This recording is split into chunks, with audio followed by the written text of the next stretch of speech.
Hey folks, Nick here from Another BookTube channel. Today, taking a look at Devil Dinosaur #1, a Jack Kirby creation, and one that I think is now considered a cult classic. But at the time, in 1978, may have been considered a bit of a baffling book. It is a bit strange that Marvel would kind of just like randomly throw out this comic series about a prehistoric little like ape boy and his best friend pet giant T-Rex dinosaur fighting other prehistoric creatures. Doesn't really fit in with like X-Men, the Fantastic Four, Daredevil. I think like Masters of Kung Fu was going on at this time. Like, don't know where it aligns in the Marvel universe. From what I found in my very rudimentary research, is that Marvel was hoping to capitalize and turn this into a kids animated TV series after they heard that DC was going to do that for Jack Kirby's Commandy. Never came to fruition. This book only lasted 9 months, 9 issues. And an animated series never happened until I think recently. Isn't there like one on Disney Plus for kids, like Moon Girl and Devil Dinosaur or something like that? But this was for many decades a strange little aberration in Jack Kirby's catalog. I want to take a look at it because I think it's awesome. Because I think even when especially when Jack Kirby is getting weird and just having fun in an unhinged way, that's where you get some of his best comics. I love this cover. You got a classic Jack Kirby composition of big. This is harkening back to his days doing the monster books for Atlas Comics before Marvel was Marvel. It would be monster comics that he worked on, and you would always see big monster at the focal point, and then the smaller like townspeople, with flames and pitchforks, stabbing upward, aiming at him. This kind of face, you see that guy in every Jack Kirby comic book. So it's really like going back to what he did at Marvel way in the very beginning. I also love the corner box. I love the corner box of Devil Dinosaur. It's so silly. I also like that when you go to the splash page, it almost feels like it is consecutive actions. Like this feels like it leads into this. Like he's attacking them, then you open it, and now he's roaring directly at us. I don't know if that was the intention, but love the way that it comes across. Devil Dinosaur and Moon Boy, edited, written, and drawn by Jack Kirby, lettered and inked by Mike Royer. I like Mike Royer's inks on Jack Kirby. To me, his inks look the most like when I see Jack Kirby pencils. I think he doesn't play around too much. I think every mark that you see here, everywhere where you see black shaded in, that's just Mike Royer going deliberately over exactly what Jack drew with the side of his pencil, or something, or to fill in there. I don't think he plays around with the composition too much. I don't think he plays around with the shadows. I think he takes Jack's vision and he just kind of duplicates it with ink.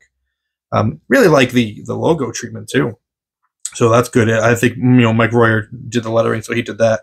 I like that as well.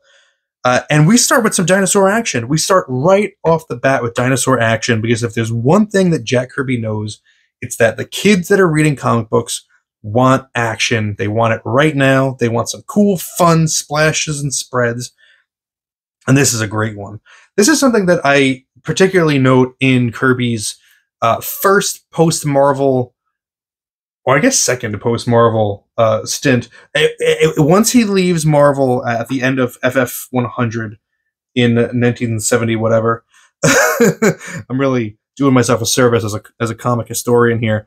But once he jumps ship and goes to DC, I feel like these kind of spreads start entering his vocabulary. And they're so much fun. Like, I really feel like once he left Marvel, that at that time, he fully embraced like going for it. Like, especially being given the opportunity to edit and like control his titles from top to bottom, I think really unleashed something that creatively in Jack Kirby, which is incredible because the dude had already been drawing comics for what, like 40 years at that time, or 30 years at that time. Like, he already did so much. He was already so innovative, and then he hit another level of innovation for his own creativity, and this is just tremendous. I love this spread. I love his rock treatment. You know, those are very noted, distinctly Kirby rocks. All these Kirby like musculatures and Kirby mouths, and it's just it's so him. Moon Boy and Devil Dinosaur are fighting off this attack from a bunch of dinosaurs, and I mean, I can go through the story, but there isn't a ton of it. It's just a lot of battles, which is awesome. He's fighting off these guys, and then Moon Boy, after this, is gonna just start recollecting how he and Devil Dinosaur, the Devil Beast, came to be partners in crime. But great action. Jack Kirby has always been great at this. Just stomping on each other's heads. I love this composition of the Triceratops' horn piercing straight down into the center of the panel, but you've got Devil Dinosaur's eye peeking out right above it, and then it immediately becomes Devil Dinosaur jumping and wham, knocking the crap out of the Triceratops. Great action, another good composition, mouth open, pterodactyls in the background, framed by that mouth. Jack Kirby never lost his touch. This is great work. It's campy as hell, and I don't know how it fits into... I don't know how it's remembered today. I don't know how people feel about it, but I love this. This is so silly. Is that a Jack Davis Slim Jim ad? And now here, Devil Dinosaur has been victorious, so Moon Boy jumps back on top of him, and as they turn in for the night, they start thinking back of how they met. I mean, the one thing I'll say is his Moon Boy design is, it's pretty unimpressive. Just big, hairy, small guy. The face is the same Jack Kirby face that you see on every single character he has. It's especially like annoying. There's some other panels where it kind of stands out, especially with these guys. We're gonna meet that the antagonists here, which they're called the Killer Folk by Moon Boy. He sneaks away in the night to look at this volcano erupting, and sees this dinosaur family being attacked and killed by the Killer Folk. And he decides to... Well, actually, he doesn't really do anything. Devil Dinosaur just kind of manages to not be killed by virtue of the fact that the fire that these guys are using to try to burn him alive scares them. And scares them away, so they run off. And Devil Dinosaur gets burned, and it actually turns his skin from green to red. Which I think is kind of neat, you know? There's no logic there. There's just comic book logic there. And it works. Moon Boy goes to try to revive him because he's been hurt. And just great plotting here. You've got Devil Dinosaur lurching in the foreground, obviously hurt. We have Moon Boy approaching from the background. In the next panel, Devil Dinosaur's on the ground, in pain. Moon Boy's arrived. He reaches out a hand to try to revive him, but now we cut back to see the Devil Dinosaur's point of view. There's danger approaching behind Moon Boy. Moon Boy notices the danger, but it's a little too late. But now we pull back further. We could see Devil Dinosaur picking himself back up to go rescue this guy, to rescue the little hairy guy that was trying to revive him. Just really good sequence. You don't need to read any of these words. It's just, it reads very, very clearly. Here's where I'm seeing like the face is really annoying. Because this just looks like, when you go back and you read those, especially those monster comics that Kirby drew, like every single protagonist just has that exact face. You just take it, you put like a little a hat on them, put them in a suit, and that's just every other guy that Jack Kirby's ever drawn. More good dinosaur action. Really wonderful montage of them becoming best friends. They go for a swim to revitalize themselves. They eat some hand fruit. Love this the image of Devil Dinosaur chowing down, just holding whatever this is in his hands and going nuts. They escape from this earthquake together, and this is the first time that Moon Boy jumps on the dinosaur's back, and they find that they like it. Like, they're okay with it. Wow, a lot of ads. Okay. Like, they're completely okay with it, and they stick around. Moon Boy says, "Oh man, I'm gonna take Dinosaur back to my crew, to my friends. They're gonna love to meet him too." They don't. They all scatter. They're terrified that he's brought back this devil spirit. Didn't know what he thought was going to happen there. So they just decide that they're going to be bros together forever. Like, it's just going to be them against the world. Meanwhile, cutting back to the killer folk, they are having a change in leadership, spirited discussion, we'll call it. One particularly belligerent one ends up winning out, and he wants to lead an attack, or he wants to trap the Devil Beast. He wants to trap Devil Dinosaur. He's got it out for him. So what his plan is to set the forest on fire, draw out the dinosaur, and hopefully lead him to his death. And another page where, again, you don't even need the words. You have the evil guy with the flames in the background. We're cutting to a different location, which we can tell. We see Moon Boy asleep, and we have the tendrils of smoke.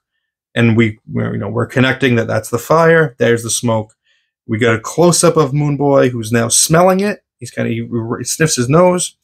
And then Dinosaur's reaction. Big roar. Lifts his head up. Moon Boy sees him first. What's going on? Then they both look out over the horizon together, and we get the reveal of the forest completely engulfed in flame. Really nice use of color as well. Again, strong visual storytelling. Works really well. Ad break for Spider-Man getting some Hostess cakes, stopping somebody from stealing some Hostess cakes.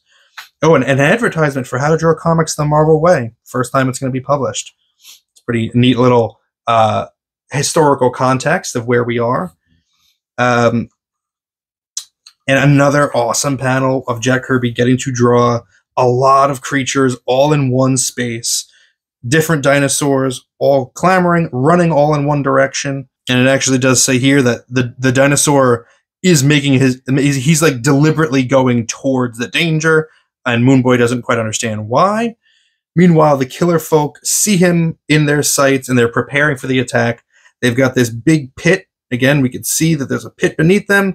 And we end with this close-up of the danger. We got some punji sticks. We got some big pointy sticks that they're gonna lure Dinosaur into this pit and hopefully impale him on that.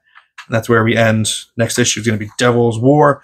I've never read anything beyond this first issue of Devil Dinosaur, but I would absolutely want to read another one. In fact, I might. I'm going to go see I think there's a trade paperback of this.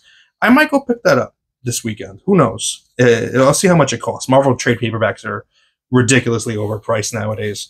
This is so much fun. Now, look, I understand that if you're reading Marvel at this time, maybe you've been reading it since you were a kid, but you're a little bit older now. So you see this and you're like, what the hell is this? This is for children. This is for babies. Where's the superheroes? Where's the fights? Where's the action? And I imagine a lot of people probably dismissed this book on the cover, and so they missed out on the dinosaur action on the inside. Like, this is so much fun. And I'm willing to bet that kids in 1978, the 8 or 9 or 10-year-olds that picked this up had a great time with it.